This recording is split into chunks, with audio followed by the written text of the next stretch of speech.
Hello, welcome back to Sparrow Binges. Today's recommendations are really exciting, intriguing.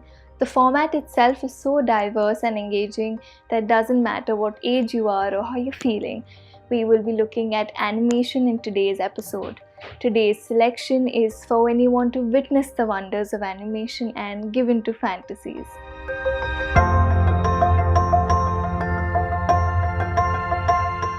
I want to begin today's episode by recommending Tokri, an Indian stop-motion animation film directed by Suresh Eriad, produced by Studio Ixorus. The film was released in 2017 and it also won the National Award for the Best Animation Film. It has a total number of 23 awards and 56 official film selections. It was received with immense love from all over the globe. Also, a fact about stop motion, a normal output is about 2 seconds per day, and this is almost a 15-minute clay animation. You can find more such information about the film, its process, its making, behind the scene, production, ideation on Ixorus' website. Currently, you can stream the film on Shot of the Week.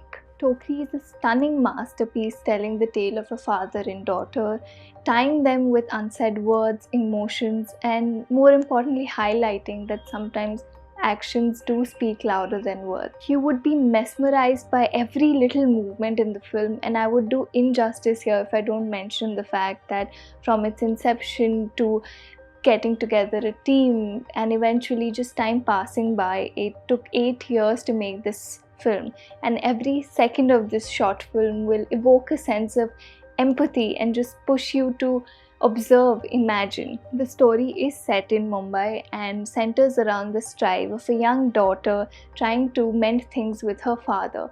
A small mishap in the narrative leads to moments of tension in the film, but just seeing the daughter go through lens to bring a smile to her father's face warms our heart. There's a particular circumstance in the film which quite a few of us might be familiar with, but what follows after and how the narrative is taken forward is so thought-provoking.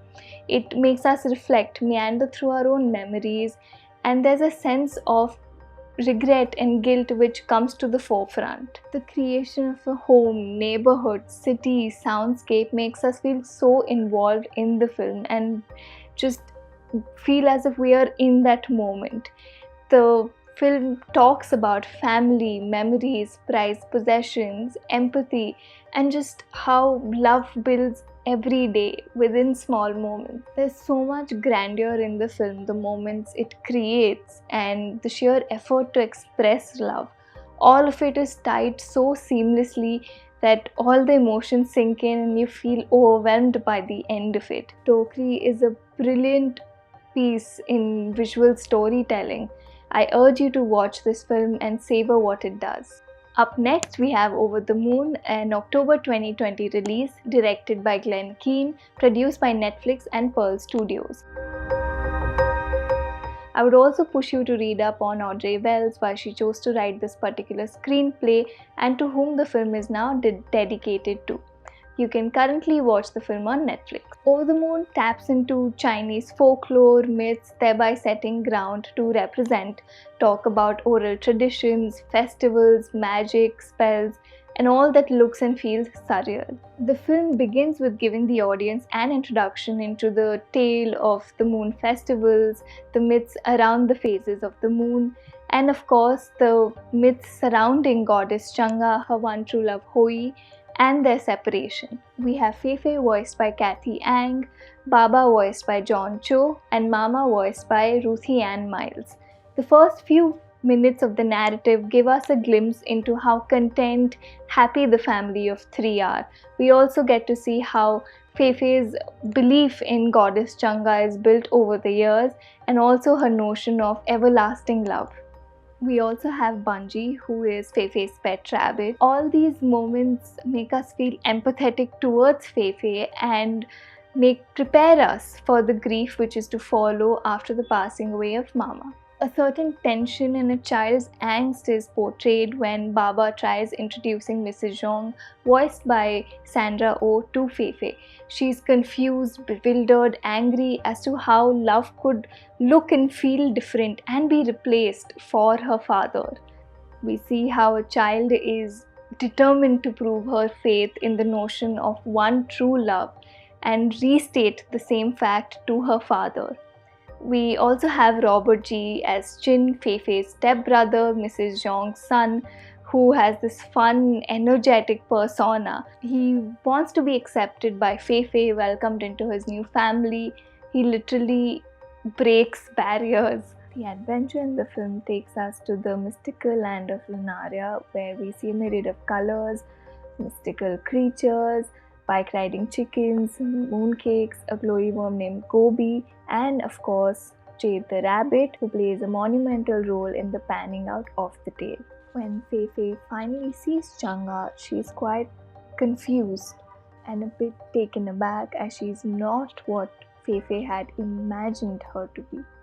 The screen is lit up with these bright colors, the landscape feels electric, and for our viewers who watch the Disney movies Inside Out and Frozen in particular, you would be able to draw parallels as to how the film reaches a resolution of sorts and the importance of characters like Gobi, Bunji, and Jade.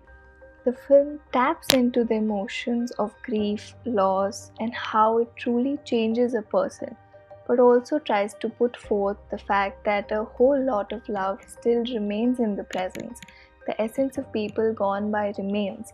There is still so much to look out for. Love could look different, feel different, change shape, but is still present, and that is a gift. The next two suggestions are animated features from Studio Ghibli, both written and directed by Hayao Miyazaki, who is one of the three founding members of Studio Ghibli along with Isao Takahata and Toshio Suzuki.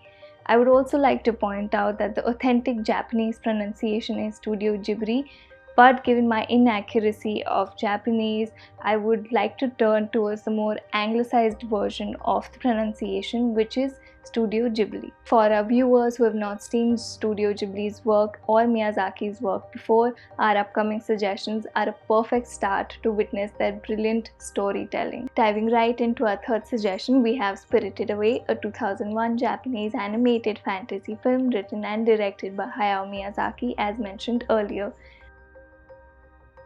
The film was received with immense love through the globe, was praised by the critics, and received a host of awards, among which was the Academy Award for the Best Animated Feature Film at the 75th Academy Awards, making it the first hand-drawn non-English language film to win. You can currently watch the film on Netflix.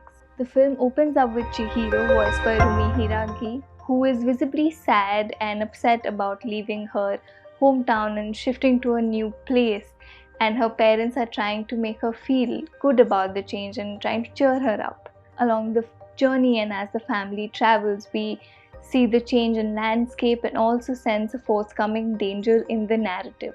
A shift takes place when they chance upon a tunnel and curiosity leads to a grave mishap. Chihiro is hesitant, suspicious about the tunnel, and also just doesn't have a good feeling about the deserted place which her parents are exploring and the temptation which they are giving into.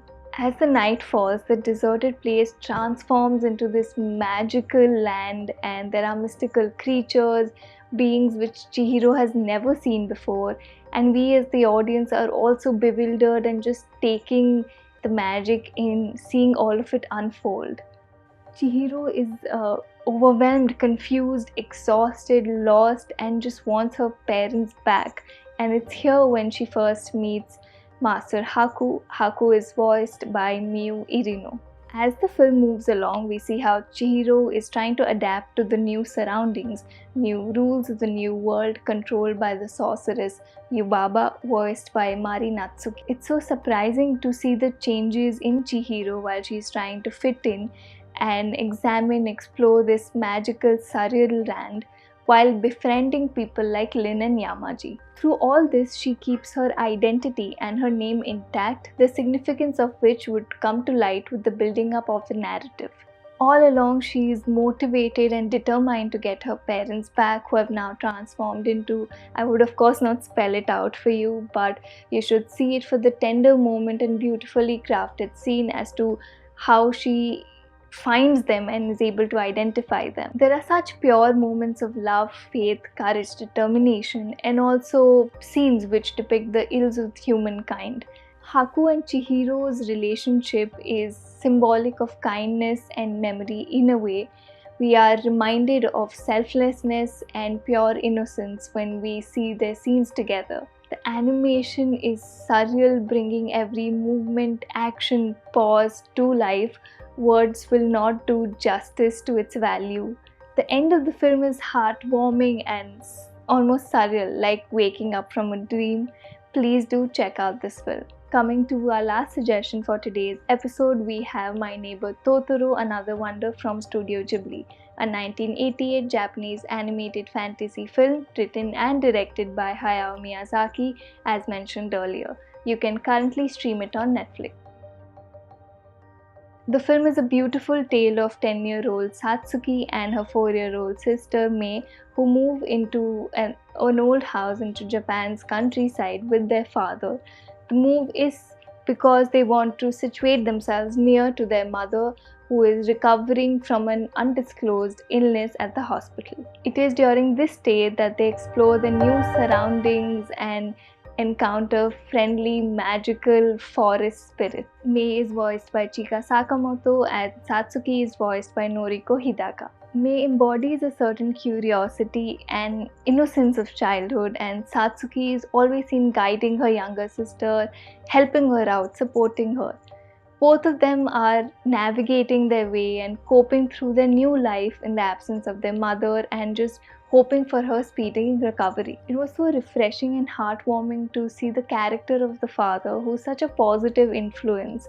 And there are conversations about illness, death, ghosts, and he's seen talking to them in a very different manner, which is not very common to see in films, especially with children in context. There are surreal and fantastical elements like the cat bus, Totoro, forest spirits, which are shown in the film. For me, the film spoke of the importance of nature, magic, and curiosity which is within us. It was also a reminder of how children see the world which we inhabit. There is a presence of abundance, love, kindness in the film, and also seeing children as like active agents of change and seeing the whole genre of fantasy in a different light. The film provides an access to all things surreal, magical, but everything is at a very justified pace, and it's just wonderful to see how the narrative progresses. You can't help but marvel at the animation, the visuals which entice you, invite you along for adventure. The film also sheds light on the different perspective of how we see magical creatures and how we respond to unknown elements around us. The film is magical, surreal, it speaks volumes with the smallest of actions and captivating dialogues. I really hope you check this film out. This brings us to the end of today's episode. I hope you liked our suggestions. Please do watch them. Thank you.